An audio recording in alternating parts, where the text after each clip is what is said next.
நான் என்ன பண்ணுவேன் அப்படின்னா, அந்த திராட்சை வாங்கி குடுக்குறாங்க இல்லையா, கழுவி நல்லா வந்து குடுத்துருவாய்ங்க. நான் என்ன பண்ணுவேன்னா, வீட்டுக்குள்ளேலாம் உட்கார மாட்டேன். வெளியில ஆல் ரவுண்டர்ஸ் சுத்திக்கிட்டே தான் இருப்பேன் பார்த்துக்கோங்க. என்னோட பிக்னிக் ஸ்பாட்லாம் உங்களுக்கு சொல்றேன். உங்களுக்கு பார்க்குற உங்களுக்குமே தெரியும் அது. பக்கத்து திண்ணை இருக்கு இல்லையா, பக்கத்து வீட்டு திண்ணை. அங்க போய் வரிசையா உட்காந்துர்றது. எங்க அம்மா டோஸ் வாங்குவேன். எதுக்குன்னா, சாப்பிட்டுட்டு அந்த கிண்ணத்த அங்கேயே வச்சுட்டு வந்துருவேன். இப்ப வரைக்கும் எங்க அம்மா சொல்லும், "நீ எல்லாம் வளர்ந்து ஒரு ஸ்டேஜ் வர்றதுக்குள்ள எத்தனை கிண்ணத்தை தொலைச்சிருப்ப, எத்தனை டம்ளரை தொலைச்சிருப்ப" அப்படின்னு. இப்போத்தானங்க எனக்கெல்லாம் அந்த டீன்றதே வந்து அப்போலாம் வந்து என்னமோ காப்படி செம்பு மாதிரி இருக்கும், அதில் தருவாங்க. குடிப்போம். அதெல்லாம் ஒரு குடித்தோம்னா டீயை குடித்து முறுக்க வச்சு சாப்பிட்டா வயிறு வந்து ஒரு நேரம் பசியே தீந்துரும். அந்த மாதிரி தான் பார்த்துக்கோங்க. இப்போலாம் டீ வந்து அப்படி கிடையாது.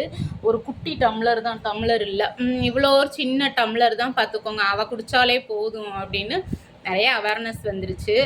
அதுக்கப்புறம் எங்களோட பிக்னிக் ஸ்பாட் சொன்னேன் இல்லையா, அதை சொல்கிறேன். மதுரையில் எத்தனை பேருக்கு நீதியரசு ஹாஸ்பிட்டல் இருக்கு தெரியும்ல உங்களுக்குலாம்? அந்த பால் பண்ண ரோடு இருக்கு இல்லையா, அந்த ரோட்டில் தான் பத்துக்கு இருக்குது. ஸோ அந்த இடம் தான் நாங்கள் வந்து விளையாண்ட இடம். அந்த இடத்துல என்னென்ன மாதிரி செடிகள், ஸோ அங்கேருந்து என்னென்ன காய்கறிகள் பழங்கள்லாம் எடுத்துகிட்டு வந்தேன்னு சொல்லி நெக்ஸ்ட் வீடியோவில் சொல்கிறேன், மறக்காமல் பாருங்கள். இந்த மாதிரி உங்களுக்கு வந்து சொல்கிற விஷயம் உங்களுக்கு பிடிச்சிருக்கு அப்படின்னு சொன்னால் லைக்ஸ் பண்ணுங்கள், கமெண்ட் பண்ணுங்கள், சப்ஸ்கிரைப் பண்ண மறந்துடாதீங்க.